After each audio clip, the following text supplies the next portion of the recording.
फार आदर्शवादी बोलतो, खूप आदर्श आहे, युनिक अरे आहे. पण कुणीतरी सांगितलं पाहिजे ना की आपण बदमाशांच्या पंढरीला निघालो, आपण चोरांच्या पंढरीला निघालो. देवाची आळंदी आहे ना. शेतकरी दिवसेंदिवस उद्ध्वस्त होतो. शेतकरी सांगतो पहा की मला परवडत नाही म्हणून मी आत्महत्या करतो. किती नोकरदारांनी आत्महत्या केल्या. 7व्या दिवशी त्याला द्यायला लागलं ही ना. गांधीगिरीच झाली पुन्हा. अरे पण करा ना. याच्यामध्ये 7 वेळा खेपा मारल्यानंतर ज्यानं दिला त्याला जेव्हा शासन व्हायला लागेल, त्याला जेव्हा क्लेश होतील, तेव्हा गोष्टी बदलायला लागतील असं वाटत नाही तुम्हाला? पण एक मुद्दा आपण हा व्यवहार का करू नये प्रत्येकाने? छत्री घेण्याचं नाकारणं, लाडक्या बहिणीचे पैसे घेणं लाडक्या बहिणींनी नाकारणं. ती म्हणणार मला माझं आजचं रोजचं पडलंय, मी काय करून बसू हे? मग तुम्ही भिकारीच राहणार ना आयुष्यात. माझा तुम्हालाच प्रश्न आहे, नैतिकता का नाही जपायची? जनरली मुलाखत ज्याची घेतली तो प्रश्न विचारत नाही. इतकं सगळं करून तुम्ही खुश आहात? खुश आहे म्हणजे माझ्यासारखा श्रीमंत कोणीच नाही.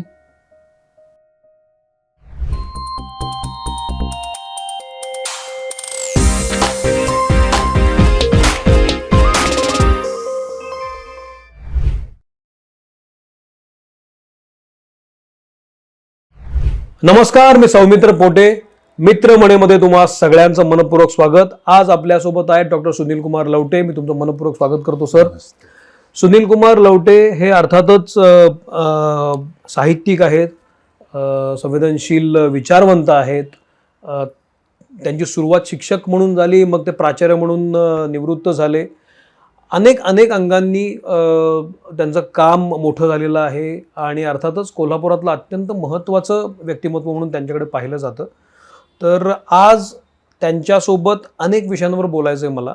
आज मी त्यांच्याशी बोलताना काही विषय असा ठरून आलेलो नाही आहे, कारण अर्थातच ते नेहमी मी जेव्हा त्यांना भेटलेलो आहे तेव्हा नेहमीच अनेक प्रकारे एखाद्या गोष्टीकडे पाहण्याचं त्यांचं एक पद्धत आहे.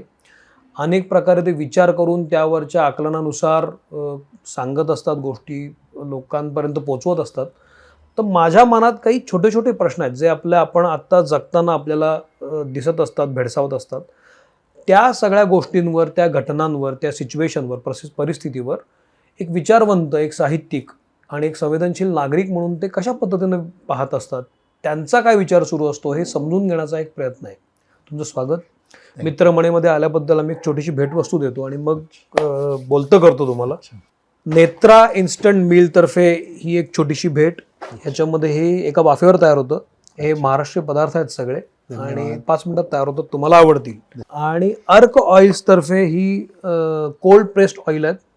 लाकडी घाणा आपली जो पद्धत आहे टिपिकल, त्यांनी तयार झालेली आहेत आणि यातही काही प्रिझर्वेटिव्ह वगैरे नाही आहेत. ते देणाऱ्यांचे पण आभार. स्वयंपाकघरात अतिशय उपयुक्त आहे. तर नेत्रा आणि अर्कचे प्रॉडक्ट तुम्हाला हवे असतील तर तुम्ही जरूर डिस्क्रिप्शन बॉक्समध्ये जा, तिथे ते सर्व आहेत, त्याचे आम्ही लिंक्स दिलेले आहेत आणि स्क्रीनवर पण ते सगळे फोन नंबर आलेले असतील, तुम्ही मागवू शकता. मी स्वतः वापरलेले आहेत ते. तर सुरू करूया सर. जसं मी आत्ता सांगितलं की नेहमीच तुमच्याशी बोलताना मला खूप नवीन काहीतरी शिकायला मिळत असतं. अतिशय शांतपणे तुम्ही प्रत्येक गोष्टीवर विचार करत असता, सांगत असता, बोलत असता आणि अर्थातच समाजातला एक विचारवंत म्हणून, साहित्यिक म्हणून तुमचं म्हणणं काय आहे हे समजून घेणं ही आमची जबाबदारी असते. आज माझा पहिला प्रश्न साधा सोपा हाच आहे. आजूबाजूला जे आता घडतं आहे, अगदी आपल्या घराच्या बाहेरपासून मोठ्या लेवलवर, ते सगळं सुरू असताना आत्ता एक साहित्यिक म्हणून किंवा विचारवंत म्हणून तुमच्या मनात काय प्रश्न येत असतात? तुम्हाला काय गोष्टी भेडसावत असतात? एक तर गोष्ट अशी आहे की आपल्या देशाच्या स्वातंत्र्याला 75 वर्ष होऊन गेली. देश जेव्हा स्वतंत्र झाला तेव्हा आपण भूकबळीचं जीवन जगत होतो आणि आता आपण अन्नाचं उत्पादन निर्यात पण करतो आहोत. 75 वर्षात देशाने काही केलं नाही असा एक नकाराचा सूर मी सर्वत्र ऐकत असतो. त्यांना हे कळत नाही की देश स्वतंत्र झाला तेव्हाचा देश आणि आत्ताचा देश, तेव्हाची माणसं आणि आत्ताची माणसं असा एक मूलभूत स्वरूपाचा फरक या देशामध्ये समृद्धीच्या अंगाने झालेला आहे आणि तो कोणी नाकारू नये. बर. ते एका कोणत्या सरकारचं कर्तृत्व नाही, तर देशानेच मिळून केलेला तो विकास आहे. बरोबर. हा विकास खरं तर अनेक अंगांनी व्हायला पाहिजे होता. पण आपण असं पाहतो की गेल्या 75 वर्षात देशाने माणसाला, या देशातली नागरिकाला जितकी भौतिक संपन्नता दिली तितकी सांस्कृतिक संपन्नता नाही दिली. म्हणजे कधी काळी 80 रुपयांनी माझा पगार सुरू झाला आणि तो 80,000वर येऊन मी निवृत्त झालो. याचा अर्थ ज्याला आई नाही, वडील नाही, देश नाही, धर्म नाही, जात नाही, अशा माणसाचा या देशात विकास जर 1000 पट असेल तर काही मुळं घेऊन आलेला जो समाज आहे, मग नात्यांचा असेल, शेतीचा असेल, संबंधांचा असेल, याचा विकास किती पट झाला असेल असा मी विचार करतो. मग इतका पट विकास होऊन पण त्यातल्या माणसाचा विकास का झाला नाही? माणसाचा विकास झाला नाही याचा अर्थ असा की समृद्धी जशी जशी येत गेली तसं माणूस खुजा होत गेला, त्यातलं माणूस पण कोरडं होत गेलं, अशी माझी स्वतःची धारणा आहे. म्हणजे लहानपणी शाळेमध्ये शिकताना गोळी घ्यायची पण माझी ऐपत नव्हती. पण माझा मित्र गोळी घेतली की शर्टात त्याचे 2 तुकडे करायचा आणि मला 1 तुकडा द्यायचा. असं वाटून खाणं कुठं राहिलं आहे आता? तर हे वाटून म्हणजे सुख पण, समृद्धी पण दुसऱ्याला देऊन, तेन त्यक्तेन भुंजिता असं गीतेमध्ये सांगितलं की तुम्ही भोग करा पण थोडा त्याग पण त्याच्याबरोबर शिकला पाहिजे. हे त्यागाने भोग भोगणं हा साधा संस्कार पण आपण विसरलेलो आहोत. म्हणजे घरामध्ये कामाला बाई येते, देश जेव्हा गरीब होता ना तेव्हा तिला उरलेलं दिलं जायचं, आता दिलंच जात नाही. हे काय आहे? आपण केव्हा तरी असा विचार केला पाहिजे की अरे, ती जेवण करत असताना तिला भूक लागली असेल, तिला तिचा मुलगा आठवत असेल, ती उपाशी आली असेल, असं स्वतःच्या पलीकडे दुसऱ्याचा विचार करण्याची प्रक्रियाच कुठेतरी थांबली आहे का? म्हणजे एक छोटा, मी गावाचं नाव नाही सांगत, बर, पण मी एका फ्लॅटमध्ये गेलो होतो आणि असं विचारलं की ते भोसले कुठे राहतात, तर ते असं म्हणले इथे कुलकर्णी राहतात. ही अमानुषता काय आहे? ही अमानुषता काय आहे याचा केव्हा तरी आपण संपन्नतेनंतर विचार केला पाहिजे की संपन्नता म्हणजे सर्वस्व नाही. संपन्नते पलीकडे माणुसकीचा झरा जर तुमच्या हृदयात नसेल तर तुमच्या संपन्नेला काही अर्थ राहत नाही. असे छोटे छोटे प्रश्न माझ्यासारख्याला वर्तमानात जास्त अस्वस्थ करतात. पण मग आधी तो झरा नव्हता का? होता की झरा मग होता. तो का आटला? तो आटला कारण पूर्वी माझं दुसऱ्यावर अवलंबून असणं अनिवार्य होतं. आता माझं माझ्यावर पण अवलंबून असणं अनिवार्य राहिलेलं नाही. मी इतका मस्तवाल झालो आहे की मला कुणाचीच गरज नाही. मला बायकोची गरज नाही, मला मुलांची गरज नाही, मला कुणाचीच गरज नाही. मी स्वयंभू आहे. हे स्वयंभू आणि स्वायत्त असणं ही आलेली भौतिक संपन्नता ही माणसाला शून्य करणारी. चीनमध्ये अलीकडे असं सांगतात, चीनचे राष्ट्रप्रमुख असं सांगतात की संपन्नता पाहिजे पण इतकी असू नये की माणसाची भूक विसरावी. गरजेपेक्षा चतकोर कमीच मिळाली पाहिजे माणसाला, तर माणसाच्या विकासाची प्रक्रिया सतत सुरू राहते. पण मग आता आपल्याकडे उलटं झालंय. आपलं उलटं झालं, आपला मिडास झाला.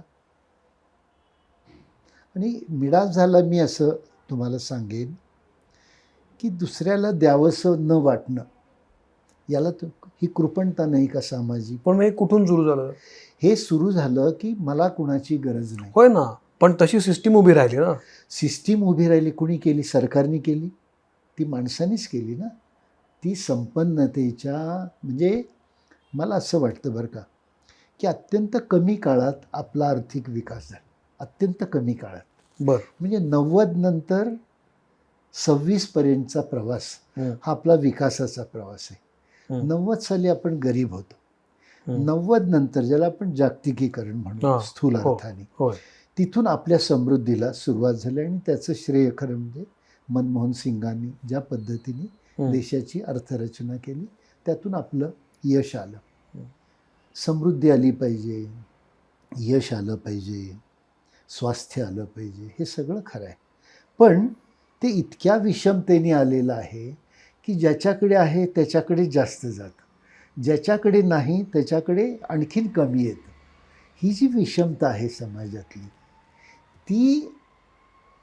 तिच्याकडे लक्ष शासनाचं असलं पाहिजे. नाही म्हणजे मी 2 गोष्टी सतत अलीकडे बघतो. एक, ज्यांच्याकडे नाही त्यांच्या आकांक्षाचा समाजवाद उंचावतो आहे, आणि ज्यांच्याकडे आहे त्यांच्याकडे संपन्नतेची विषमता वाढते आहे. ओहो. संपन्नतेची विषमता वाढते म्हणजे संपन्नता वाटत नाही आहे, संपन्नता सुरक्षित होते, संपन्नता साठवली जाते, संपन्नतेचं वितरण होत नाही. आणि हे केव्हा तरी मार्क्सच्या काळामध्ये याची एक व्यवस्था विचाराने आपण आणलेली होती, ती आपण आता उद्ध्वस्त केलेली आहे. विशेषतः जागतिकीकरणानंतर आत्मकेंद्रित माणूस घडवण्याची प्रक्रिया, मग ती शिक्षणातून आली आहे, अर्थव्यवस्थेतून आली आहे, ती राजकारणातून आली आहे. आणि भारतासारख्या देशामध्ये म्हणजे युरोप मी पाहिलेलं आहे, जपान मी पाहिलेलं आहे, सिंगापूर मी पाहिलेलं आहे. संपन्न देशांच्यामध्ये मला असं दिसतं की माणसं विकसित झाली तरी मस्तवाल नाही झाली. आपण विकसित होत मस्तवाल होत गेलो. म्हणजे आणि त्याचं कारण मला असं दिसतं की आपली संपन्नता ही कष्टाने फार कमी आली, सार्वजनिक त्यागातून जास्त आली. म्हणजे माझा पगार 80चा 80,000 होणं यात माझं कर्तृत्व कमी आहे, मग देशाचं कर्तृत्व जास्त आहे. म्हणजे शेतकऱ्याचं त्याग त्यामध्ये जास्त आहे, मजुरांचा त्याग त्यामध्ये जास्त आहे, गॅरेजवाल्याचा त्याग जास्त आहे. कारण त्याला कमी मिळालं आहे, त्याच्या कष्टाच्या मानाने त्याला कमी मिळालं. जितकं नोकरदारांना मिळालं 90 नंतर तितकं कष्टकऱ्याला मिळालं नाही. शेतकरी दिवसेंदिवस उद्ध्वस्त होतो. शेतकरी सांगतो पहा की मला परवडत नाही म्हणून मी आत्महत्या करतो. किती नोकरदारांनी आत्महत्या केल्या. हे जे विषम वितरण आहे समृद्धीचं, त्याच्यावर आपण बदलत्या काळात काम केलं पाहिजे. आणि आपल्या शिक्षणाने जाणीवांचा विकास केला पाहिजे. आपलं शिक्षण मिळवायला शिकवतं, जाणीवांचा विकास करत नाही. म्हणजे मी मगाशी जी गोळीची गोष्ट सांगितली, आता आई घरामधून निघताना मुलाला किंवा मुलीला टिफिन देते आणि सांगते कुणाला देऊ नको, हां पोटभर खा. कुणाला देऊ नको पोटभर खा, हा काय संस्कार आहे? अरे वर्गात एखाद्याला नसेल तर त्याला पण दे बरं, असं आईने सांगितलं पाहिजे. बरं ही सांगणारी आई कधीतरी भुकेली होती, तिचा विसर तिला पडलेला आहे. पण म्हणजे मला हे पटतंय, पण अशी आई का झाली? त्याला पण काहीतरी परिस्थिती कारणीभूत असेल ना? नाही, तिला आता हे कळालं की मी उपाशी कधीच राहणार नाही आणि माझं जगणं दुसऱ्यावर अवलंबून नाही, माझ्या नवऱ्याच्या कष्टावर, माझ्या मुलांच्या कष्टावर. आणि मी माझं बघीन, मला कुणाची गरज नाही. हा जो एक बेफिकीरपणा जगण्यातला आलेला आहे त्यातूनही आलेला आहे. आणि दुसरं असं, भूक असलेले विसरतात, ही जास्त गंभीर गोष्ट आहे. ज्याला केव्हा तरी भूक होती त्यानं का विसराव भूक, असा केव्हा तरी आपल्याला प्रश्न पडला पाहिजे ना. ते जे अमानुषपण आहे माणसात शिरलेलं, तो आपला पराभव आहे, ती आपली शोकांतिका, अशी माझी धारणा आहे. एक सह उदाहरण म्हणून सांगतो. या तुम्ही जे मला सांगता ते मला पटतंय, पण त्याला काळ हे मोठं कारण असं मला वाटतं. तंत्र पण मला महत्त्वाचं कारण वाटतं, तंत्रज्ञान.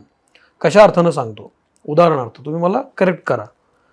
पूर्वी असं असायचं की मला काही वाचायचं असेल तर मला लायब्ररीत जायला लागायचं, म्हणजे मला लायब्ररीन ओळखीचं असायला लागायचं, मग माझी ओळख व्हायची, म्हणजे मी त्याच्यावर अवलंबून आहे, कारण त्याशिवाय मला पुस्तक मिळायची नाही. आज मला एका क्लिकवर पुस्तकं मिळतात, मला गरजच वाटत नाही तिथे जायची. असं प्रत्येक बाबतीत झालंय. बिल भरण्यापासून गोष्ट मागवण्यापर्यंत मला कोणाचीच काही मदत लागत नाही. काही गोष्ट मागवली की तो पैसे द्यायचे, त्याचं तो येऊन टाकून जातो, संभाषण सुद्धा होत नाही. ही जी बदललेली परिस्थिती आहे, किती कारणीभूत आहे? नाही, पण त्याचं एक अमानुषपण असं आहे की माणूस कमॉडिटी झाला का? तर झाला.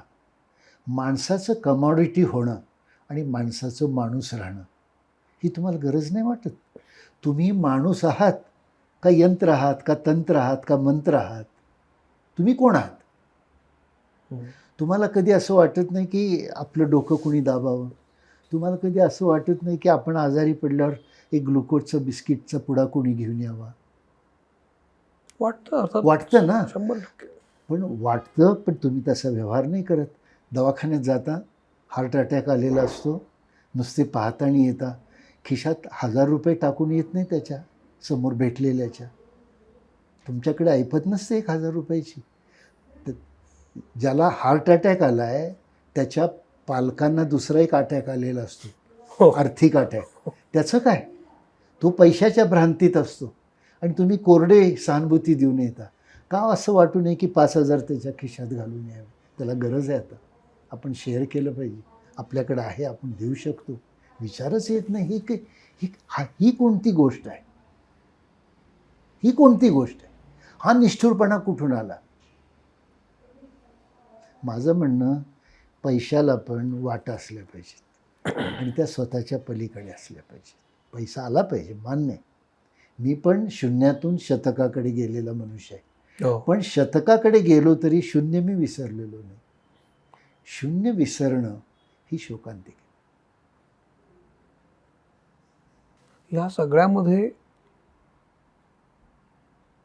जर परिस्थिती बदलायची असेल किंवा हे थांबवलं पाहिजे कुठंतरी, त्याची सुरुवात कुठून होणार? स्वतःपासून अशी की तुम्हाला कळतं की त्याला गरज आहे, द्या ना. जिथे गरज आहे तिथे कळतं. म्हणजे व्हॉट्सअपवर मदतीची आव्हानं असतात. किती रिॲक्ट होता तुम्ही? म्हणजे मला असं वाटतं की असं आव्हान आलं की मला ते संधी वाटते आणि मी काहीतरी देतो. पण मी असं पाहतो की माझ्यापेक्षा जास्त ज्यांच्याकडे आहे ती माणसं मात्र देत नाहीत. हा व्यवहार, देण्याचा व्यवहार, म्हणजे शेअरिंग विथ अदर किंवा दुसऱ्याबरोबर जगणं, हा एक जाणीवेचा संस्कार आहे. तो माणसाने हेतुतःच विकसित करायला लागतो आणि तो जाणीवेतूनच यायला लागतो. तो इंजेक्शन देऊन येत नाही, तो शिकवून येत नाही, तो सांगून येत नाही. उपजतच तुम्हाला तशी तुमची घडण करावी लागते आणि ती घरातून करावी लागते, ती व्यवहारातून करावी लागते, ती शिक्षणातून करावी लागते, ती देशाच्या धोरणातून करावी लागते. ती प्रक्रिया थांबलेली ही अत्यंत. नाही, पण मला असं वाटतं सर की तुम्ही म्हणता तर तथ्य जरी असलं तरी प्रत्येकजण कुठं ना कुठंतरी फसवला गेलेला असतो कधीतरी. म्हणजे प्रत्येकजण देणार नाही असं नसतो, कुणीतरी दिलेले असतात, मग त्याच्या लक्षात येतं की अरे हे दुसरीकडेच गेलेले आहेत पैसे.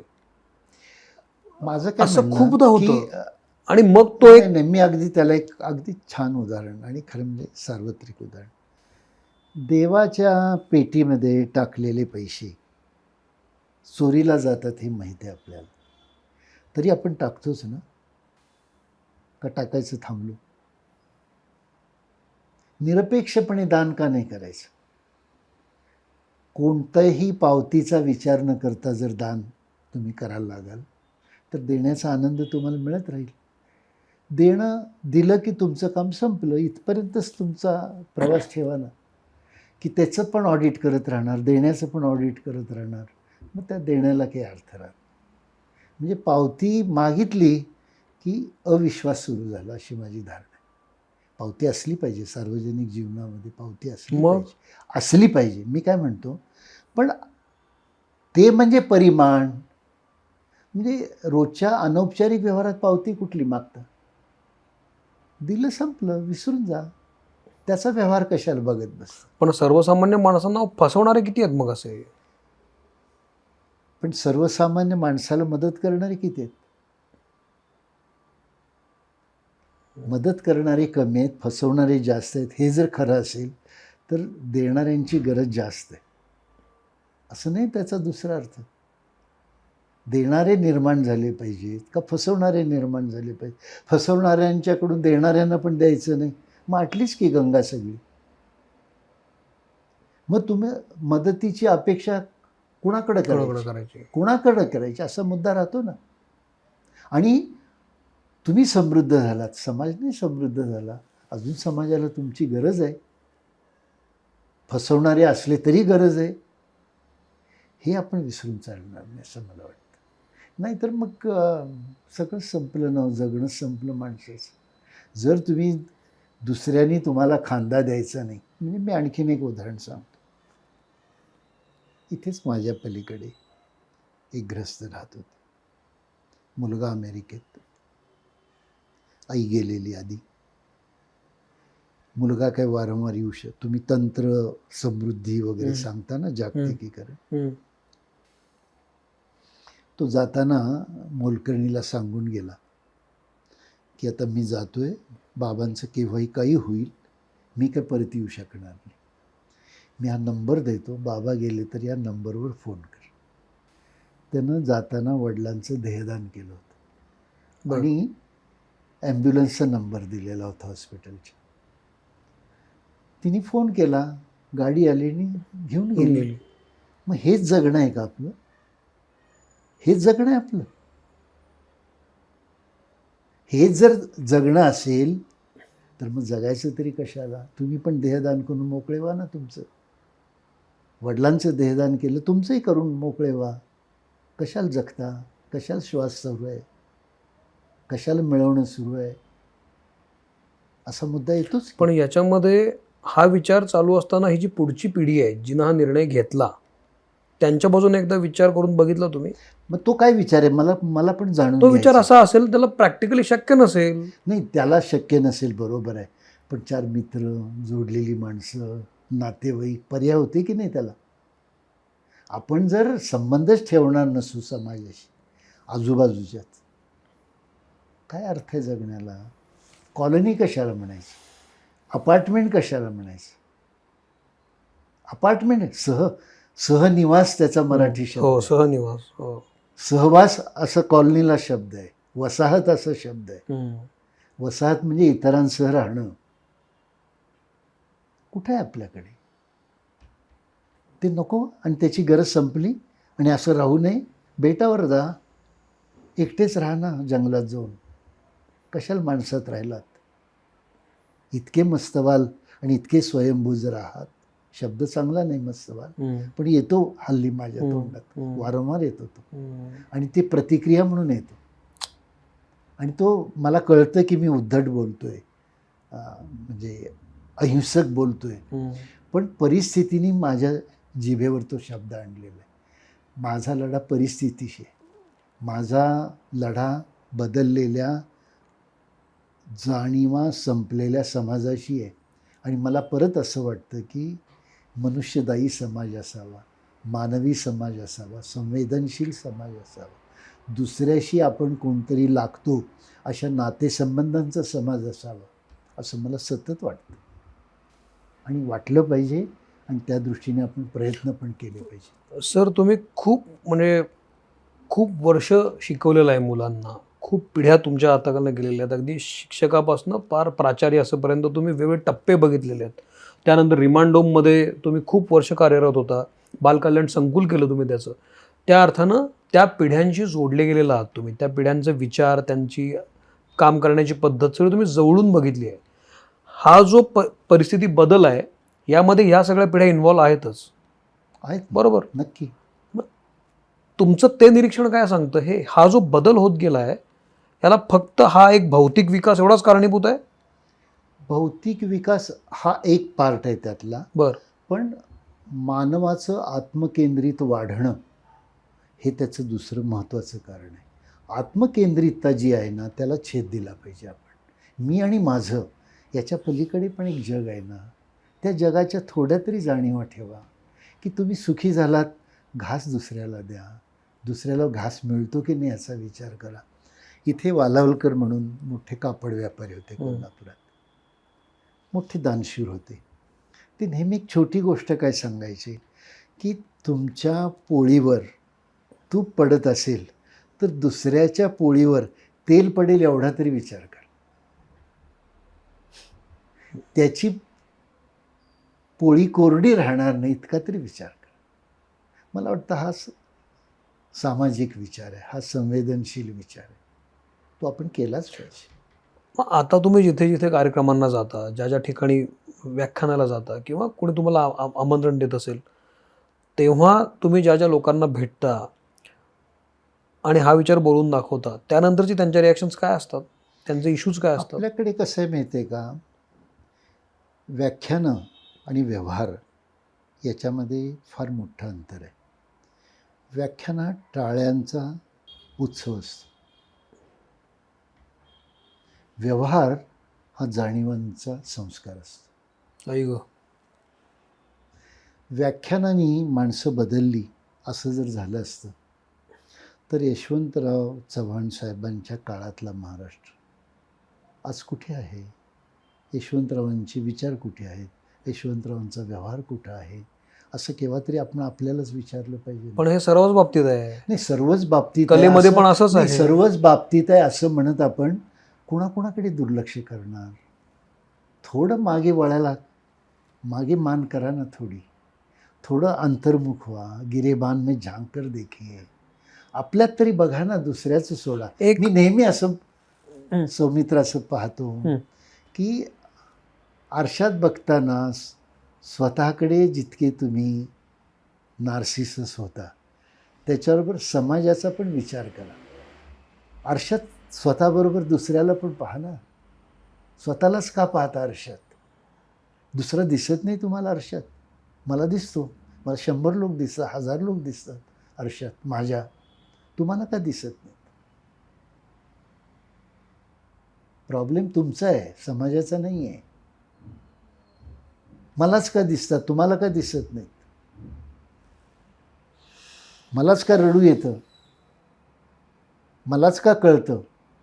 मलाच म्हणजे माझ्यासारख्यांना. मी काय असं अहंकाराने बोलत की एक समाजातल्या 100तल्या एकाला तरी अशी जाणीव राहणं, सुरक्षित राहणं, ती माझ्या दृष्टीने पुढच्या मोठ्या बदलाची निजखूण आहे. एक थोडासा तुमच्या व्यक्तिगत जीवनामध्ये जातो मी आत्ता मला याची पूर्ण खात्री आहे की हे तुम्ही सरांचं म्हणणं ऐकत असताना बऱ्याच लोकांनी पुस्तकी वाटेल. 100% मी ह्याची खात्री देतो की ह्यांचं काय जाते सांगायला, असं प्रत्येकाच्या मनात आलं असणार आहे. म्हणून मी तुमच्या व्यक्तिगत जीवनामध्ये जातो. तुम्ही अनाथ म्हणून आलात, अनाथ म्हणून तुमची ॲडमिशन झाली, तुम्ही तसे वाढलात. त्यानंतर सरांचा अर्थात त्यांची सगळी माहिती आत्ता गुगलवर आहे, ती तुम्ही पहा, मी फार बोलत नाही. पण तुम्ही तसे एकूटवाने एकटे एकटेच वाढलेला आहात. कोणी सांगितलं नाही असं कर आणि असं करू नकोस. तुमच्यामध्ये ह्या जाणीवा कशा कशा आल्या? कुठून कोणी शिकवलं तुम्हाला हे सगळं? तुम्हाला इनसिक्युरिटी नव्हती? तुम्हाला असं वाटलं नाही की आपण न्यूनगंड नव्हता की आपण ह्याच्यात मागे पडू? तुम्हाला असं वाटलं नाही की ह्या सगळ्यांना पुढं लांबून आपल्याला पुढं जायचं आहे? मग शेवटी ते स्वतःचाच विचार असतो ना की मला असं नाही राहायचं. तुम्ही प्रश्न विचारला म्हणून सांगतो की मी ज्या परिस्थितीत वाढलो, माझ्यावर अनेक मुलं वाढत होती. होय. मी जसा विकसित झालो तशी अनेक मुलं विकसित झाली. होय. माझ्या बरोबर वाढलेला एक मुलगा मिलिटरीत गेला, कर्नल झाला. त्या काळामध्ये मी आमच्या संस्थेमध्ये आमची मुलं अशी सेनेत जावी, अधिकारी व्हावी, IPS व्हावी, UPS व्हावी, डॉक्टर व्हावी, इंजिनियर व्हावी म्हणून आम्ही प्रयत्न करत होतो. आपल्याला माहीत आहे की आपल्यापुढे एक आदर्श असावे लागतात. मी माझ्या त्या मित्राला असं म्हटलं की अरे तू आपल्या संस्थेत येऊन मुलांशी बोलशील का? तर तो मला म्हणला, वेडा आहेस का? अरे शहाणा माणूस जखमेवरची खपली काढत नसतो. ही पण एक फिलॉसॉफीच आहे जगण्याची, आहे ना. म्हणजे मी असं काही युटोपियामध्ये जगत नाहीये. बरोबर. मला भान आहे समाजात असे लोक आहेत याची. आणि असं नसतं की तुम्ही कोणत्या परिस्थितीत वाढता म्हणून तुम्ही कशी असता. समृद्धीत पण संवेदनशील माणसं जन्माला येतात, अगदी. गरिबीतच फक्त येत नाहीत. केव्हा तरी आपण हे समजून घेतलं पाहिजे की संवेदना नावाचं इंद्रिय म्हणजे बुद्धी आणि हृदय हे दोन्ही का दिलंय एकाच वेळी? नुसतं हृदय का दिलं नाही? नुसती बुद्धी का दिली नाही? समन्वयाने माणूस होतो, हे केव्हा तरी आपण समजून घेतलं पाहिजे. आणि तुम्हाला जी समृद्धी आलेली आहे ती संयोगाने आलेली आहे, नुसती बुद्धीने आलेली नाही, ती हृदयाने पण आलेली आहे. हृदयाबरोबर बुद्धीचा विकास म्हणजे माणसाचा पण पूर्ण मग हे हे सगळं मला हे म्हणायचं की संस्कार तुमच्यावर कोणी केलाय सगळा, की असा विचार परिस्थितीने करायचा असा नाही नाही. करायचा? आणि असं आहे की माणसाचा विकास हा दोन पद्धतीने होत असतो. एक सांगोवांगिनी संस्काराने बघून वगैरे, आणि एक उपजत पण जाणीवा माणसांनी स्वतःच्या विकसित करायला लागतात. त्या विकसित करण्यासाठी तुम्हाला सतत वाचायला लागतं, सतत समाजाकडे बघायला लागतं, स्वतःच्या पलीकडे एक सतत जगण्याची प्रक्रिया विकसित करायला लागते. मी नाही माझ्यासह इतर असा एक विचार सतत सबकॉन्शियसमध्ये ठेवायला लागतो. तो ठेवणं म्हणजे माणूस होणं असं माझी धारणा आहे, किंवा माणूस राहणं. नुसतं माणूस होणं नाही, माणूस होणं ही एक गोष्ट आहे, माणूस राहणं सतत.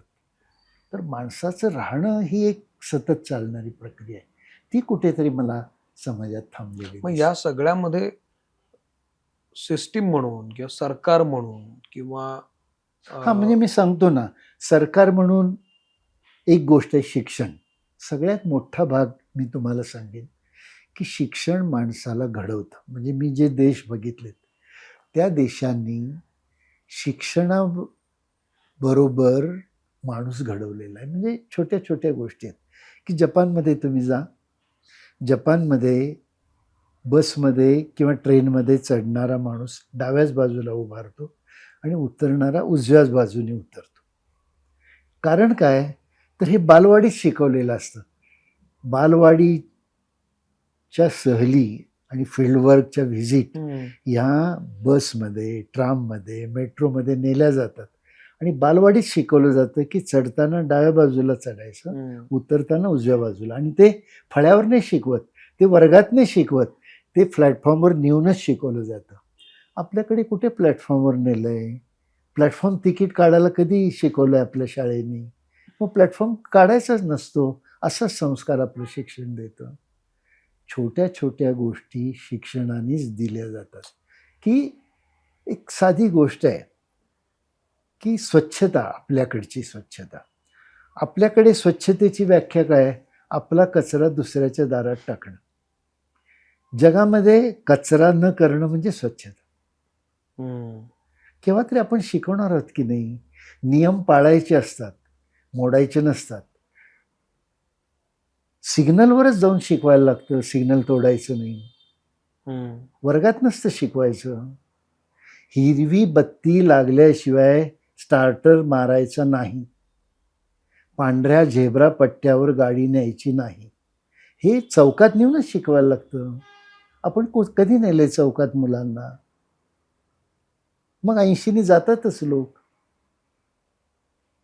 शिक्षण हे माणूस घडवणीचं मोठं साधन आहे. पण तुम्ही ज्या पद्धतीचं शिक्षण दिलं मुलांना, त्या तुम्ही हिंदीचे पण प्राध्यापक होता वगैरे, असं शिक्षण दिल्यावर मुलं बदलतात? बदलतात, नक्की बदलतात. का नाही? माझ्या एकाही विद्यार्थ्याची बातमी त्यानं चोरी केली म्हणून आलेली नाही. माझ्या एकाही विद्यार्थ्याची बातमी फसवला म्हणून आलेली नाही. हा माझ्या अभिमानाचा भाग आहे. हा माझ्या अभिमानाचा भाग आहे. असं प्रत्येक शिक्षकाला वाटलं पाहिजे की माझा मुलगा चोर होता कामा नये. आणि मला या गोष्टीचा किती अभिमान आहे की माझे फार कमी विद्यार्थी लोकप्रतिनिधी झाले, माणसं जास्त झाली. हो हो हो, आई ग वा. अभिमानाने मी लोकप्रतिनिधींचा अनादर नाही करत, पण मला दंडवते कुठे दिसत नाहीत आसपास. मला नाथपै कुठे आसपास दिसत नाहीत. मला एस.एम. जोशी कुठे आसपास दिसत नाहीत. मला यशवंतराव चव्हाण कुठे दिसत नाहीत. ही माझी शोकांतिका. एक प्रश्न विचारू का? शुअर. या विचारधारणेमुळे आत्ता ज्या पद्धतीचा समाज जो काय आहे त्याची जी काही विचारधारणा आहे, जो वेग आहे, त्या वेगामध्ये आपण मागे पडू असं वाटत नाही तुम्हाला? नाही, मी तर सांगतो, नुसते मागे नाही, मी रकान्यात आहे याची मला जाणीव आहे. आणि असंही कोणीतरी म्हणेल की हा विक्षिप्त आहे, असंही कोण म्हणेल. पण कुणीतरी विक्षिप्तता दाखवल्याशिवाय समाजाच्या दिशा बदलत नाहीत. आपल्या समाजामध्ये जी जी परिवर्तनं केली ती अत्यंत टोकाचा ध्येयवाद असलेल्या विक्षिप्त लोकांनीच केलेली आहे, हे आपण विसरून नाही चालत. त्यामुळे मला असं वाटतं की समाजात एका टोकाचा आदर्शवाद हा शिल्लक राहिलाच पाहिजे. तरच त्याला पालव्या फुटतील, तरच त्याला अंकुर फुटतील, तरच एक नवं आदर्श जग निर्माण होण्याच्या शक्यता राहतील. प्रत्येकाने आत्मरथ होऊन, नार्सिसस होऊन जगायचं ठरवलं तर तुम्ही एकमेकाचे गळेच घोटणार ना, दुसरं काय होऊ शकतं? याची ही विचारधारा बाळगण्याचे तोटे असतात? नाही, अजिबात नाही. मला कधी पश्चाताप नाही झाला माझ्या चांगल्या असण्याचा आणि चांगल्या केल्याचा. कधीच नाही झाला. म्हणजे मी कुणाला मदत केली आणि तो बदमाश निघाला असं मला नाही दिसत. आणि झाला असेल तर क्षमा करा ना एखाद्याला. 9 लोक चांगले झाले त्याचा आनंद माना. इतका उदार मतवाद जगण्यामध्ये असलं पाहिजे.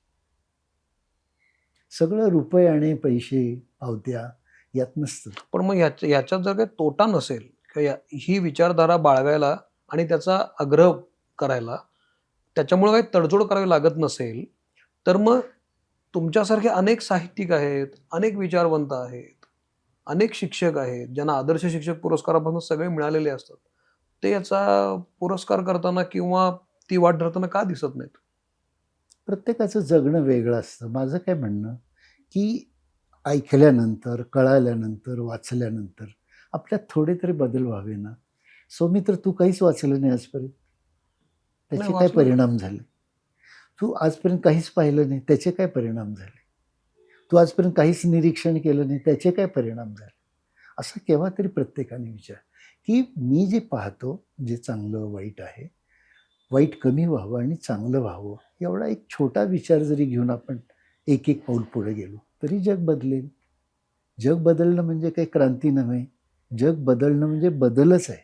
एक पाऊल पुढे, वर्तमानाच्या एक पाऊल पुढे.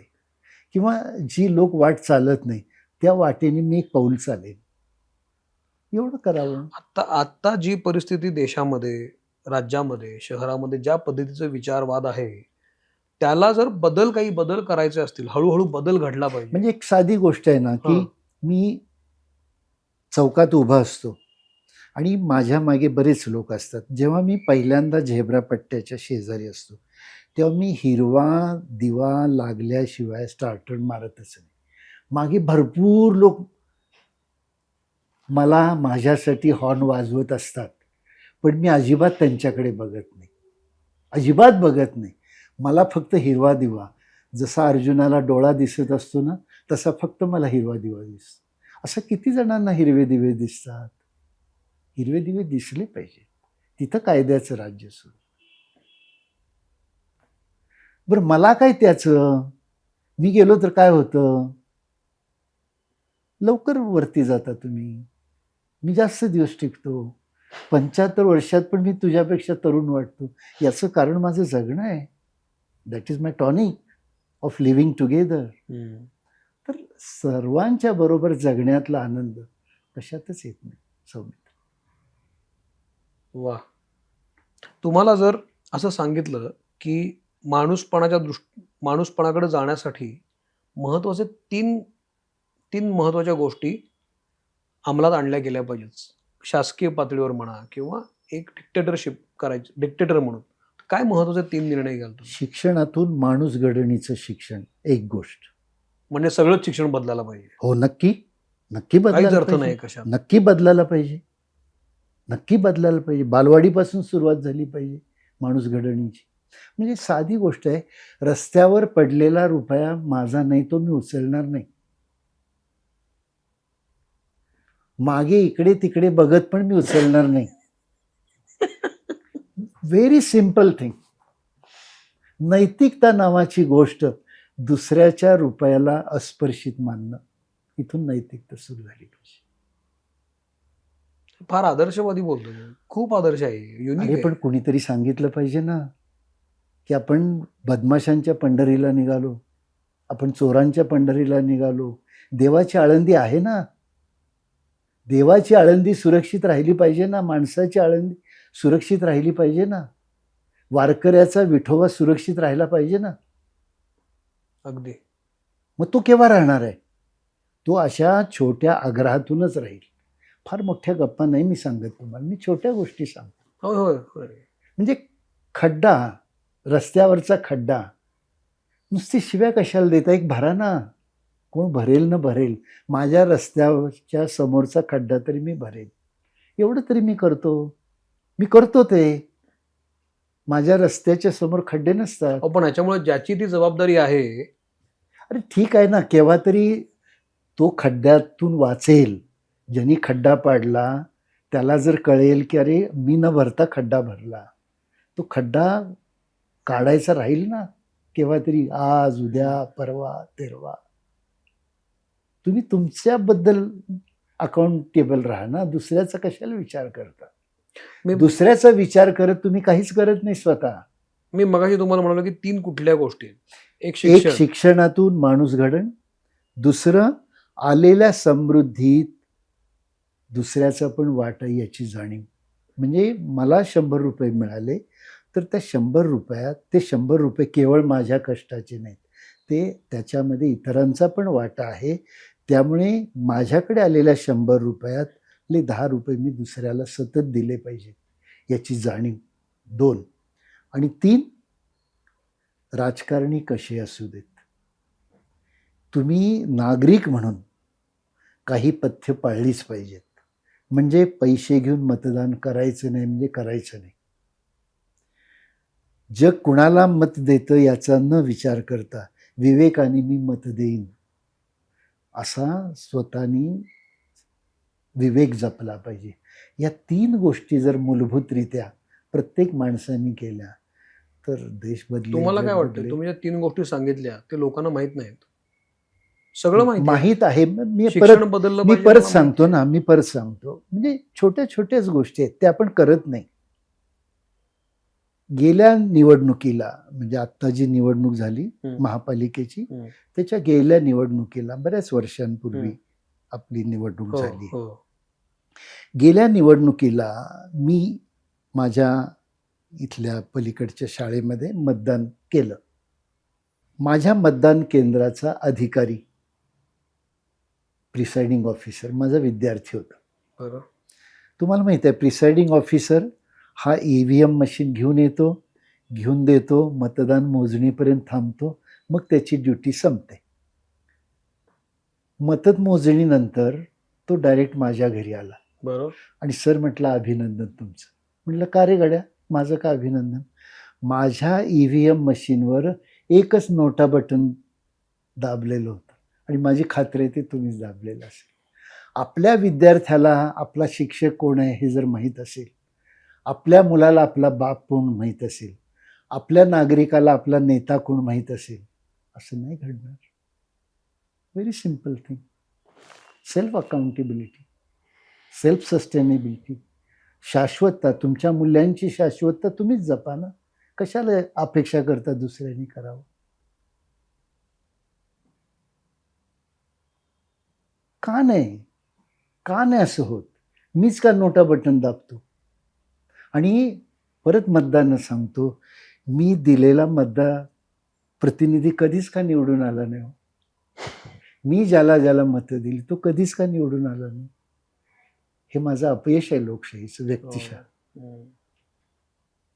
असं आपण केवळ, आणि तरी मी अपयशालाच मत देतो, तरी मी अपयशी उमेदवारालाच मत देतो, कारण मी माझं सातत्य ठेवलं विचार. मग समाज अशा पद्धतीच्या एका विचारधारेला फॉलो का करत नाही? ही किती सोपं आहे. तुम्ही जे सांगता आहात मगापासून, आपण म्हणजे जे बोलतोय, आणखीन 4 गोष्टी सांगतो मी. की मी असं दारात उभा होतो आणि यावर्षी निवडणुकीला उभारणारा एक माणूस छत्री वाटत आला. कॉलनीत सगळीकडे वाटल्या. त्याच्या दुर्दैवाने मी फाटकातच भेटलो. मी म्हटलं, अरे छत्रीची मला गरज नाही, समोर भिजत निघालेला माणूस आहे, त्याला दे. त्याला दिली नाही त्यांनी छत्री. म्हटलं त्याला दिली असती तर मी तुला मत दिलं असतं, आता नाही, जा म्हटलं. एवढं तरी आपण करूया ना. हे तुम्ही बोलूच शकता. नाही, एवढं तरी आपण करूया ना. एवढं तरी आपण करूया का नाही? हे करण्याला काय अक्कल लागते? तुमच्या शिक्षणाने एवढं पण तुम्हाला दिलं नाही, तुमच्या समृद्धीने तुम्हाला एवढं पण दिलं नाही. आणि दिलं नसेल तर तुम्ही उद्ध्वस्त धर्मशाळेत जगतात. मला हे तुमचं पटतंय, पण एक मुद्दा आपण हा व्यवहार का करू नये प्रत्येकाने? छत्री घेण्याचं नाकारणं, लाडक्या बहिणीचे पैसे घेणं लाडक्या बहिणींनी नाकारणं. ती म्हणणार मला माझं आजचं रोजचं पडलंय, मी काय करून बसू हे? मग तुम्ही भिकारीच राहणार ना आयुष्यभर. बिन कष्टाचं खायची एकदा सवय लागली की निष्क्रिय समाजच निर्माण होतो. बघा ना, विचार करून बघा. मला अर्धी भाकरी माझ्या कष्टाची असू दे, मी भुकेला झोपीन, पण माझ्या कष्टाचं मी खाईन. एवढं नाही आपल्याला करता येत. हरामाचं का खायचं? हरामाची अपेक्षा का करायची? वरच्या कमाईचं स्वप्न का बघायचं? म्हणजे 7-12 ह्याला मी कधीही वरचे पैसे दिलेले नाहीत. मी 7 वेळा गेलोय, 10 वेळा गेलोय, मी नाही दिले पैसे, नाही दिले. मग त्रास तुम्हालाच झाला ना. हो, पण झाला, घेतला मी. माझी हौस होती त्रास घ्यायची. पण मग ज्यानं डिमांड केलं त्याला काहीच क्लेश पडले नाहीयेत. हो, पण जेव्हा त्याला पडतील तेव्हा नाही, गोष्टी पण बदलतील ना. 7व्या दिवशी त्याला द्यायला लागलं ना. 7व्या दिवशी त्याला द्यायला लागलं ही ना. गांधीगिरीच झाली पुन्हा. अरे पण करा ना, करा ना, करा ना. का नाही करायची? का नाही करायची? नैतिकता का नाही जपायची? माझा तुम्हालाच प्रश्न आहे. नैतिकता का नाही जपायची? जनरली मुलाखत ज्याची घेतली तो प्रश्न विचारत नाही. याच्यामध्ये 7 वेळा खेपा मारल्यानंतर ज्यानं दिला त्याला जेव्हा शासन व्हायला लागेल, त्याला जेव्हा क्लेश होतील तेव्हा गोष्टी बदलायला लागतील असं वाटत नाही तुम्हाला? नाही, पण दुसऱ्या वेळा मी शेवटी- गेलो, पण मी परिणाम सांगतो ना. हा. दुसऱ्या वेळी मी जेव्हा 7-12 घ्यायला गेलो, त्याने एका क्षणात दिला मला, कारण त्याला माहित आहे मी पैसे देणार नाही, 7 वेळा येणार. बदलला ना तो साहेब म्हणायला लागला मला, सर बसा, चहा घ्या म्हणायला लागला, स्वतःचा चहा द्यायला लागला. बदलला ना तो. नाही कसा बदलतोच. त्याच्यातही हृदय आहे ना माणसाचं. तो काय रोबोचं हृदय घेऊन आला का? शेवटचा प्रश्न विचारतो, मग आपण थांबूया. तुम्ही अतिशय महत्वाचं बोलताय, जे मला कळलं. हे महत्वाचं आहे, हे मला माहिती आहे, हे माझ्या प्रेक्षकांना माहिती आहे, सगळ्यांना माहिती आहे. तुम्ही खूप महत्वाचं बोलताय. हे ऐकल्यानंतर तुमची जेव्हा पाठ फिरते तेव्हा मी पुन्हा माझ्याच मार्गाला लागतो. समाज हा विरोधाभास का? हा विरोधाभास, अशी कुठली हतबलता आहे त्या समाजामध्ये की ते नाही फॉलो करू शकत आहेत या गोष्टी? याचा विचार कधी केला तुम्ही? त्याच्यामध्ये तुम्हाला चांगला आणि वाईट यातला फरक कळाला नाही, नैतिक अनैतिक यातला फरक कळाला नाही, कष्टाचं आणि हरामाचं यातला फरक कळालेला नाही. आणि कळाला असेल तर आचरणात आणण्याचा उदारपणा तुमच्यात नाही, तो संयम तुमच्यात नाही, तो दाखवा. तुम्ही पण बदलाल माझ्यासारखे.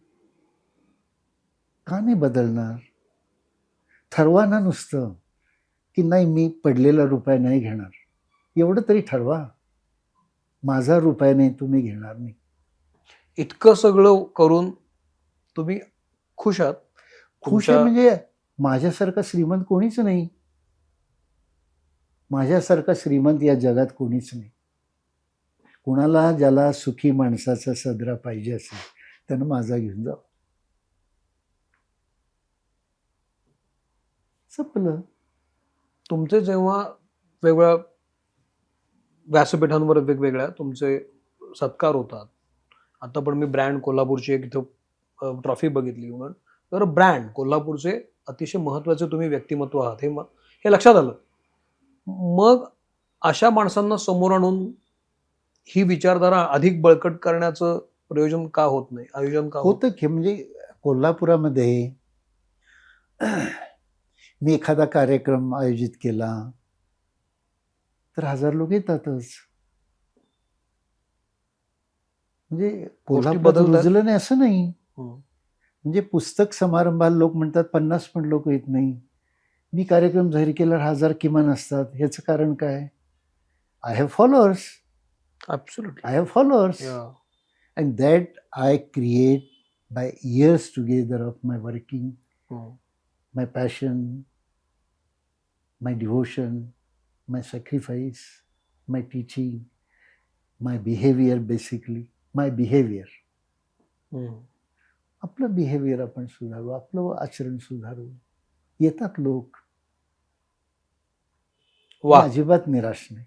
वा मी अजिबात नाही. मला आणि असं मी बोलतोय याचा अहंकार पण नाही नाही नाही बरं का. नाही. हे मला वास्तव आहे. मी तुम्हाला अनेक वर्ष हे ओळखतो वास्तव त्यामुळे आहे. मला माहिती आहे. पण मला ही खात्री आहे की या आजच्या बोलण्यांमधून हे नक्की आपल्याला वाटलं असेल की हे हे काहीतरी टोकाचं बोलतायत. पण तुमचा एक मुद्दा मला खूप महत्वाचा वाटतो की आपण जेव्हा आरशात उभे राहतो तेव्हा आपल्याला इतरही लोक दिसले पाहिजेत. संपलं. हाच नाही एवढं जरी झालं हाच तरी गोष्ट आहे. बदलाची खूण आहे ना, तिन्हीची खूण आहे. म्हणजे आज एकीकडं नीटचं प्रदर्शन चालू आहे, एकीकडं आणि कुठे उपोषणाच्या बातम्या येत आहेत. आपण अनेक लोक सध्या सोशल मीडियावर भांडतायत, काही निषेध करतायत, काही पाठराखण करतायत. या सगळ्याच्या पलीकडं मला असं वाटतं की म्हणजे आपण आता इथे कोल्हापुरात ना आम्ही 5000 शिक्षक आहोत. हां प्राथमिक शिक्षक, जिल्हा परिषदेचे शिक्षक आहे. आम्ही सतत काहीतरी स्वतःच्या पलीकडे करतो. स्वतःच्या पलीकडे. मुलांसाठी, समाजासाठी. आहे ना समाज अजून. असं काही निर्बुद्ध आणि निष्क्रिय झालेला नाहीये. नाही समाज. नाही. अजून भरपूर सेंटा क्लॉज जिवंत आहेत. नक्की आहेत. वा. तर या गप्पांमधून आपल्या प्रत्येकाला काहीतरी मिळालं असेल. मगाशी बोलता बोलता सर फार छान म्हणाले की सगळ्याच बिया दगडांवर पडत नसतात. वा वा. तर या ज्या बिया आहेत त्या व्यवस्थित जिथं पडायच्या तिथं पडोत आणि अर्थातच पुन्हा नवीन त्यातून झाडं यावं असं मला नेहमी वाटतं आणि वाटत राहील. तुम्हाला खूप शुभेच्छा सर. धन्यवाद. तुमचा हा वसा जो आहे तो काय म्हणतात त्याला फलद्रूप व्हावा, मित्र तो म्हणेनी मोठा व्हावा. सतत चालू ठेवावा. आणि तुम्हाला खूप शुभेच्छा. धन्यवाद. हा एपिसोड कसा वाटला मला जरूर सांगा. डॉक्टर सुनील कुमार लवटे यांचं काही म्हणणं आपल्यापर्यंत पोहोचवणं फार महत्त्वाचं आहे असं मला वाटतं आणि माध्यम म्हणून हा माझा एक छोटा प्रयत्न आहे. आपणही यातनं विचार करून समृद्ध होऊया आणि कृतीत आणूया. स्वतःपेक्षा पलीकडे बघण्याचा प्रयत्न कृतीत करू आणि आणूया. कृतीत आणूया. Thank you very much. हा एपिसोड कसा वाटला मला जरूर सांगा. मी सोशल मीडियावर आहे. काही प्रश्न तुमच्या मनात असतील तर तुम्ही मला विचारा. मी जरूर सरांना विचारीन आणि त्याची उत्तर तुमच्यापर्यंत पोहोचवण्याचा प्रयत्न करेन. थांबतो. भले ते घडो. Thank you sir. थँक्यू.